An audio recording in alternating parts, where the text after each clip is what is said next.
Hola, bienvenidas y bienvenidos a Unciencia. Hoy vamos a hablar sobre la inteligencia artificial.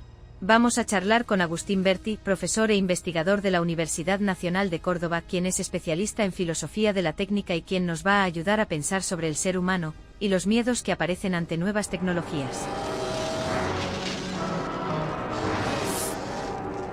En la cultura popular, al menos en el cine y en la literatura, desde hace casi 100 años existen robots e inteligencias artificiales conviviendo con el humano. Por ejemplo, en la película alemana Metrópoli de Fritz Lang, filmada en 1926, un robot incita a un grupo de humanos a rebelarse contra el poder.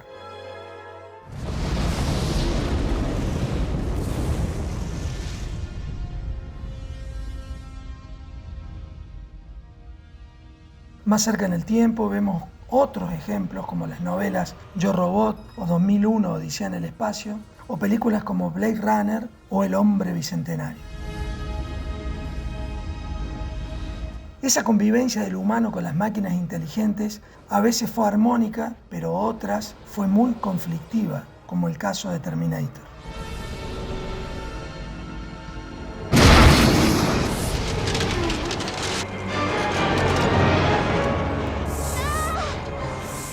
Hoy pareciera que estamos viviendo ese futuro imaginado en estos últimos 100 años. Máquinas que llamamos inteligentes, como las computadoras, y sus aplicaciones, como pueden ser el ChatGPT, conviven con nosotros. Unciencia convocó a Sebastián Berti, que es profesor e investigador en la Universidad Nacional de Córdoba y además integra Daedalus, un grupo de investigación sobre la técnica. La pregunta es, ¿qué tan inteligentes son estas máquinas? ¿Y cómo es esa convivencia? Bueno, por ahí la pregunta es un poco tramposa. Primero porque la inteligencia es un concepto demasiado difícil de definir. ¿Qué entendemos por inteligencia? Pero yendo un poquito a tu pregunta, al ejemplo de Metrópolis, incluso antes ya hay una tradición de pensar cómo era nuestra convivencia con los objetos y qué pasaba si se rebelaban los objetos, ¿no? El golem en la tradición hebraica, por ejemplo, es un ser inanimado que cobra vida y puede matar a su propio creador, ¿no? Incluso la palabra robot, que significa siervo o esclavo en checo, es una novela de Rudel Čapek de 1923 donde se planteaba que existían estos esclavos maquínicos que finalmente se terminaban rebelando contra los humanos.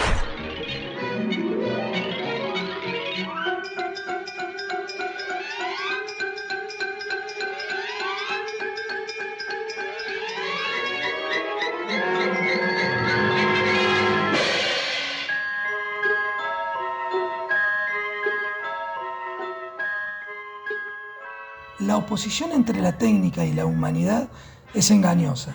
¿Cómo es eso de que no existe un humano no técnico? En alguna entrevista, Berti se refirió a que no hay nada más humano que lo técnico y nada más técnico que lo humano. La humanidad siempre ha coevolucionado con un entorno técnico. Nuestros propios procesos de cambio social, incluso también nuestros procesos de cambio biológico, están asociados a herramientas. El pulgar retráctil y la posibilidad de manipular herramientas y la posibilidad de poner memoria fuera del cuerpo en nuestras inscripciones, pero también en los propios artefactos, que son una forma de memoria extracorporal, son algo que nos hace ser humanos, ¿no? No hay una técnica fuera de la humanidad y nosotros somos una humanidad pura a la que la técnica viene a corromper, ¿no? La humanidad siempre ha coevolucionado con sistemas tecnológicos. Primero con artefactos muy simples, luego con sistemas tecnológicos más complejos como puede ser la agricultura o los canales de riego o la arquitectura. Lo que pasa es que ahora tenemos sistemas que tienen mucha mayor complejidad y que operan de manera automática de un modo que nos resulta inaccesible. Y por eso los vemos como externos a nosotros, ajenos, diferentes del humano, aunque en realidad son producidos por humanos y son de hecho humanidad fuera de nosotros mismos. Entonces, la idea de artificial siempre es engañosa. Por eso, inteligencia artificial es un sintagma que puede prestar a malentendidos, ¿no? Es inteligencia humana puesta a funcionar en máquinas automáticas que realizan una serie de operaciones a velocidades que nuestras capacidades biológicas no lo permiten. ChatGPT ha presentado nuevos servicios y busca ser más parecido a un humano. Habla con emoción y percibe el mundo a través de la cámara de cualquier teléfono inteligente. Tengo un nuevo amigo. Hola, ¿cómo estás? Hola, todo bien por aquí. Estás hablando con ChatGPT. Primero, suenas un poco argentino. Perdón. A ver si ahora sueno más chileno.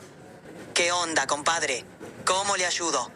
Bueno, en particular la inteligencia artificial a la que nos referimos hoy, sobre todo son las inteligencias artificiales generativas, son un tipo específico de sistema computacional que lo que hace básicamente es, en base a un entrenamiento maquínico, son máquinas que pueden aprender, de vuelta con todos los reparos que hay que tener con el verbo aprender aplicado a la máquina, ¿no? El machine learning, el aprendizaje maquínico, es un tipo de software. Lo que hace es, a partir de una serie de datos, aprender a reconocer patrones, que es algo que nosotros hacemos todo el tiempo, ¿no? Esta idea viene ya de los años 50, de la idea de máquina-niño de Alan Turing. Es más fácil que una máquina aprenda que enseñarle todo, porque enseñar todo es muy complejo. En cambio, una máquina que tenga la capacidad de ir incorporando lo que sucede en el medio, pareciera ser una vía más rápida y más eficiente para lograr una máquina que se parezca a lo humano. Ahora, las máquinas no son inteligentes, lo que hacen las máquinas es reconocer patrones. Y luego identificar esos patrones en el mundo y eventualmente generar patrones nuevos a partir de los patrones atendidos. ¿Cómo reconocen esos patrones? Mediante el análisis de infinitas bases de datos, que son ese flujo de datos que nosotros generamos constantemente. Entonces, ¿cómo hacemos para entrenar una máquina, por ejemplo, para que sepa leer? No sé si recuerdan los CAPTCHA, esos programitas que pedían reconocer unas letras para poder ingresar a una página. En realidad lo que estábamos haciendo ahí es enseñándole a la máquina a leer. La máquina tenía una duda en reconocer una palabra, se nos la enviaba a millones de usuarios y todos los usuarios validaban lo que esa palabra decía. La cultura es una reducción de información para poder navegar en el mundo, digamos. Nosotros no podemos estar todo el tiempo abrumados por todos los estímulos que recibimos, descubriendo todo de nuevo. En algún momento reducimos la variedad de las cosas, no tenemos un nombre para cada perro. Perro abarca a todos los perros del mundo, digamos, y después tendremos nuestra mascota. Del mismo modo, los fenómenos sociales también los reducimos. Asignamos identidades genéricas, asignamos edades y decimos que alguien es infante, joven, adulto o viejo, digamos, y eso abarca quizá complejidades evolutivas muy diferentes, ¿no? Todos sabemos que los chicos aprenden a distintas velocidades y sin embargo todos van al mismo grado, porque la sociedad reduce la variedad de los procesos cognitivos y de aprendizaje a edades asignadas por la fecha de nacimiento. Y en base a eso, a esa reducción, ordenamos los chicos en el aula, los hacemos pasar de grado, les otorgamos responsabilidades para poder manejar, para poder beber, para poder votar. Y eso no tiene una correlación estricta con lo biológico, es una reducción, un sesgo cultural y del mismo modo los prejuicios, ¿no? Y esos prejuicios se trasladan a los datos que vamos dejando en el mundo, datos sobre los cuales las máquinas se entrenan. Entonces, no es que la máquina, el algoritmo sea racista o el algoritmo sea clasista. La sociedad es racista y es clasista y la máquina lo que hace es replicar esos datos que ya están inscritos en la serie histórica. La cuestión es que la inteligencia artificial, al menos la que estamos pensando ahora como inteligencia artificial, es que es el chat GPT y todas esas otras variantes de la inteligencia artificial generativa, que son los transformadores preentrenados, son sistemas que se han entrenado sobre un tipo particular de datos para después reproducir patrones similares. ¿Con qué se entrenó el ChatGPT? Con todos los textos que están disponibles en el mundo. Y luego se lo ha ido corrigiendo para eliminar ciertos sesgos o para directamente eliminar ciertas palabras, ¿no? Pero no tiene un acceso a la verdad porque la inteligencia artificial no sabe, no lee, no ve. Replica y recombina patrones que ha reconocido en los textos que hay sobre el mundo. Entonces no es que tiene una opinión sobre un hecho histórico. Recupera todas las opiniones existentes y las combina en base a la pregunta que yo le hago, al sesgo que yo le imprimo al patrón que quiero que genere. Genérame una versión idílica de la conquista de América. Y sí, lo va a poder hacer. Pero yo ahí le dije versión idílica, en el pedido que le hice al ChatGPT. Los españoles no eran malos, ¿cómo sería de nuevo narrar la conquista de América? Y ahí yo le imprimí un sesgo que claramente no tiene que ver con la verdad, ¿no? O del mismo modo podría decir, describime la conquista de América como un apocalipsis. Y lo va a hacer porque va a recuperar la noción de apocalipsis y los datos que tiene sobre la conquista de América y va a producir un texto en el sesgo que yo le imprimí. Los chatbots son muy convincentes. Y si hablan con una voz similar a la humana, eso podría hacer aún más fácil creer en ellos. En el país que inventó el Día del Amigo, más de la mitad de los menores de 30 años se sienten solos muy a menudo. Necesitamos a alguien que nos escuche, alguien que nos entienda, alguien que nos aconseje. Bueno, casualmente tenemos máquinas que acaban de aprender a hacer exactamente eso. ¿Será la inteligencia artificial el antídoto a nuestra soledad. ¿Es aceptable que sea una máquina la que nos guíe, la que nos inspire, la que nos acompañe? Mientras te escuchaba hablar, lo que pensaba era que hay una cuestión filosófica de que uno existe porque el otro lo mira.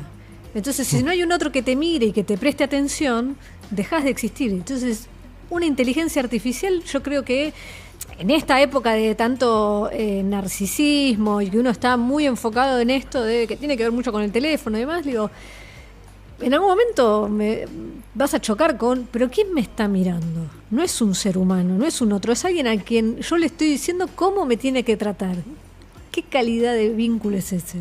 Hay una frase muy contundente que señala que tenemos hoy emociones paleolíticas, instituciones medievales como puede ser la universidad o el Estado y tecnologías casi divinas. No podemos procesar con nuestras emociones las instituciones que nos impusimos, que son una forma de exteriorización de la memoria. Digo, el Congreso, las leyes, son formas técnicas también. No las vemos ya como formas técnicas, pensamos que lo digital es tecnológico y que la justicia no es tecnológica, pero son distintos sistemas técnicos. Y entonces tenemos unas tecnologías que van incluso más rápido que eso. Ya nos cuesta procesar los tiempos administrativos, burocráticos de una institución fundada sobre el papel, como es la justicia o la academia o el Estado mismo, y encima ahora tenemos algo que procesa esos mismos expedientes a velocidades que nos superan largamente. Entonces estamos en una especie de desfasaje. Yo no pensaría en términos de positivo o de negativo porque ni tecnofobia ni tecnofilia son posiciones que me parecen interesantes. Me parece que hay que discutir las tecnologías, comprenderlas, incorporarlas a nuestra discusión sobre la política. Hay que tener una política tecnológica que nos permita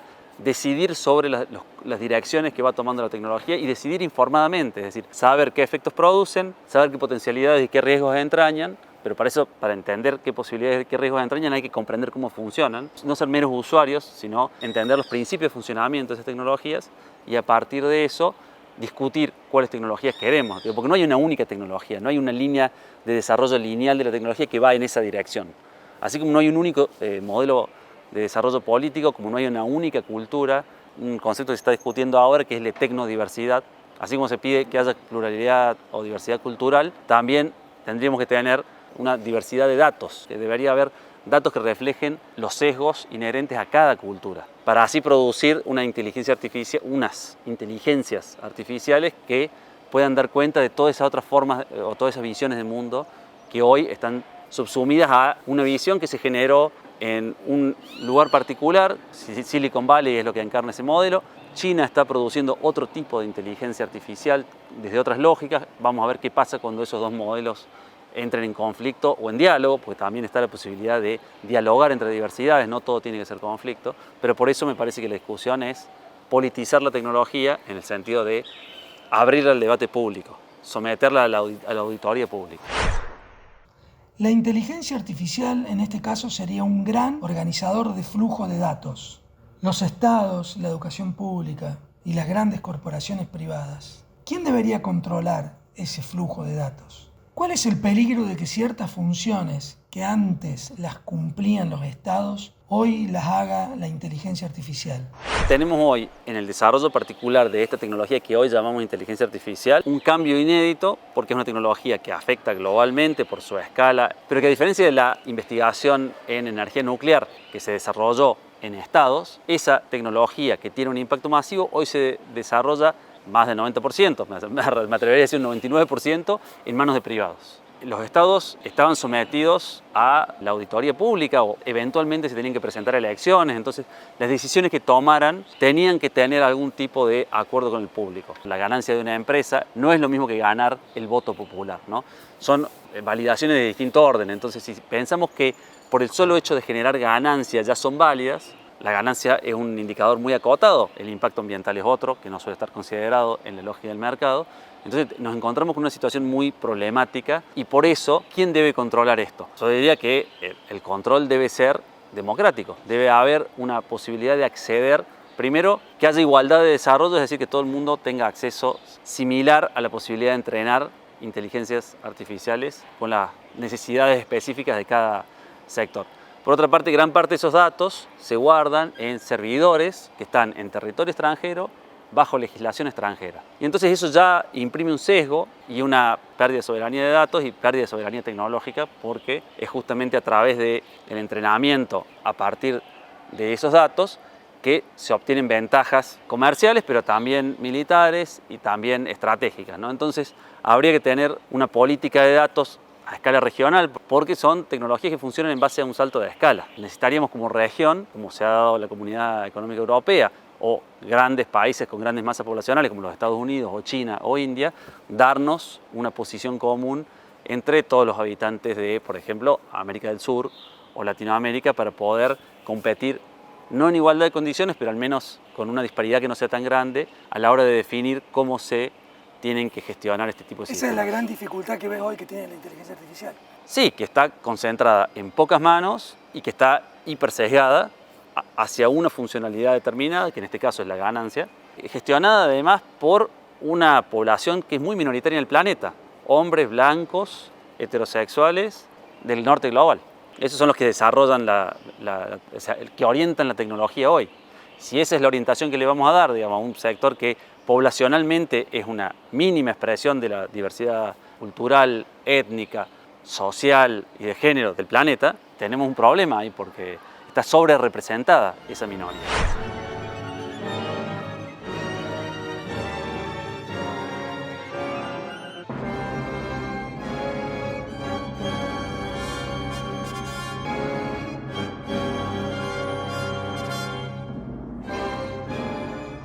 Es fundamental tratar de aproximarse a la inteligencia artificial, como a toda tecnología, sin miedo y sin fascinación.